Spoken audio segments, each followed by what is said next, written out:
கடுமையான வெயிலுடைய தாக்கம் தமிழ்நாட்டுல ரொம்பவே தீவிரமாக இருந்து வரக்கூடிய இந்த சூழ்நிலையில, நமக்கு எப்போ இந்த வெயிலுடைய தாக்கம் குறைய போது அப்படின்னு சொல்லி பலரும் நீங்க கமெண்ட்ல கேள்விகள் எழுப்பியிருந்தீங்க. கண்டிப்பா நம்ம தொடர்ந்து பார்க்கலாம். லைக் பண்ணுங்க, சப்ஸ்கிரைப் பண்ணி தொடர்ந்து சப்போர்ட் பண்ணுங்க. உங்களுக்காகவே மிக துல்லியமான வானிலை அறிக்கை பொறுத்தவரை அறிவிக்கப்பட்டு வருது. இப்போ இந்த வெயிலுடைய தாக்கம் பொறுத்தவரைக்கும் தேதிகள் சொல்றோம். மறக்காம நீங்க குறித்துக் கொள்ளுங்க.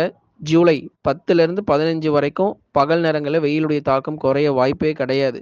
ஜூன் மாதங்கள் முழுவதும் நமக்கு மிக கடுமையான வெப்பம் அப்படிங்கிறது ரொம்ப தீவிரமா இருக்கும். மே மாதம் முழுவதும் நமக்கு வந்து வெப்பநிலை அப்படிங்கிறது இன்னும் அதிகரித்துக் கொண்டே தான் இருக்குமே தவிர, கனமழை மிக தீவிரம் அப்படிங்கிறதெல்லாம் ரொம்ப குறைவு தான்.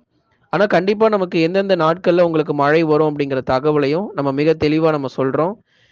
குறிப்பாக நம்ம வட தமிழக உள் மாவட்டத்தில் ஒரு சில இடங்களில் பரவலாக நமக்கு மழை பொழிவு அப்படிங்கிறது தற்போதைக்கு வாய்ப்பில்ல.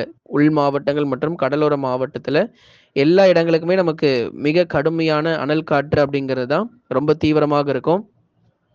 இப்போ இந்த வெயிலுடைய தாக்கம் கூட நமக்கு அடுத்து வரக்கூடிய மே மற்றும் ஜூன் மாதங்கள்ல ரொம்ப தீவிரமாக நம்ம எதிர்பார்க்கலாம். எல்லா இடங்களுக்குமே கனமழை அப்படிங்கிறது மட்டும் எதிர்பார்த்துறாதீங்க. ஏன்னா பகுதியான மழை பொழிவு தான். அடுத்த மாதம் தான் நமக்கு தென்மேற்கு பருவமழை அப்படிங்கிறது தொடங்க வாய்ப்புகள் இருக்கு. அதனால தென்மேற்கு பருவமழை தொடங்கிய பிறகு நமக்கு பல்வேறு பகுதிகள் ஒரு 50லிருந்து 70% வரைக்கும் தமிழ்நாட்டுல பரவலாக மழை அதிகரிக்கும்.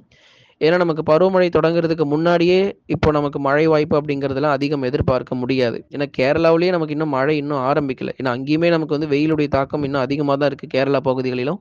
அவ்வப்போது விட்டு விட்டு மிதமான மழை பொழிவுங்கிறது பதிவாயிட்டு இருக்கு. இன்னும் கேரளா மற்றும் கர்நாடகாவுல மழை தீவிரமாகணும். இந்த பகுதிகளுக்கு தீவிரமான பிறகு தான் தமிழ்நாடு மற்றும் ஆந்திர மாநிலங்கள்ல மழை பொழிவுகள் மிக அதிகமாக பார்க்க முடியும். தொடர்ந்து அடுத்தடுத்து வரக்கூடிய மாதங்கள்ல உங்களுக்கு எந்த தேதிகள்ல மழை வருங்கிற அறிவிப்புகள் வரும். ஆனா கண்டிப்பாக அடுத்து வரக்கூடிய நாட்கள்ல 90% தமிழ்நாட்டுல மழை கிடையாது. அப்போ அந்த 10% மட்டும் எங்கெங்க மழை வரும் அப்படின்னா, நீலகிரி, கோயம்புத்தூர், தேனி, தென்காசியில அவ்வப்போது லேசானது முதல் மிதமான மழை மட்டும். இந்த மேற்கு தொடர்ச்சியில மட்டும் தான் மழை எதிர்பார்க்க முடியுமே தவிர, தென் மாவட்டங்களுக்கும் மழை கிடையாது. போன வாரத்துல தென் மாவட்டத்துல நல்ல ஒரு மழை கிடைச்சது. ஆனா இந்த வாரத்துல அப்படி எதிர்பார்க்காதீங்க. அதிக மழை கிடையாது தென் மாவட்டத்துல. ரொம்ப ரொம்ப குறைவா தான் இருக்கும். பகல் நேர வெப்பநிலை மதுரை, திண்டுக்கல், விருதுநகர் மற்றும் சிவகங்கையிலும் மிக கடுமையான அனல் காற்று அப்படிங்கிறது நமக்கு வீசத் தொடங்கும்.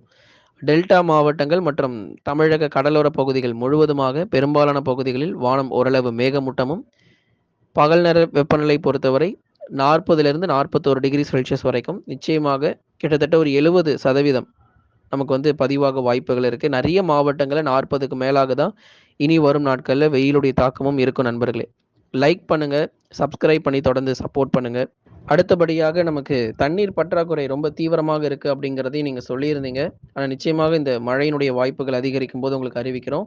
அடுத்து வரக்கூடிய 7 முதல் 10 நாட்களுக்கு பகல் நேர வெப்பநிலை தான் ரொம்ப தீவிரமாக இருக்கும் நண்பர்களே. சப்ஸ்கிரைப் பண்ணி தொடர்ந்து சப்போர்ட் பண்ணுங்க. நண்பர்களுக்கு தெரியப்படுத்த ஷேர் பண்ணுங்க.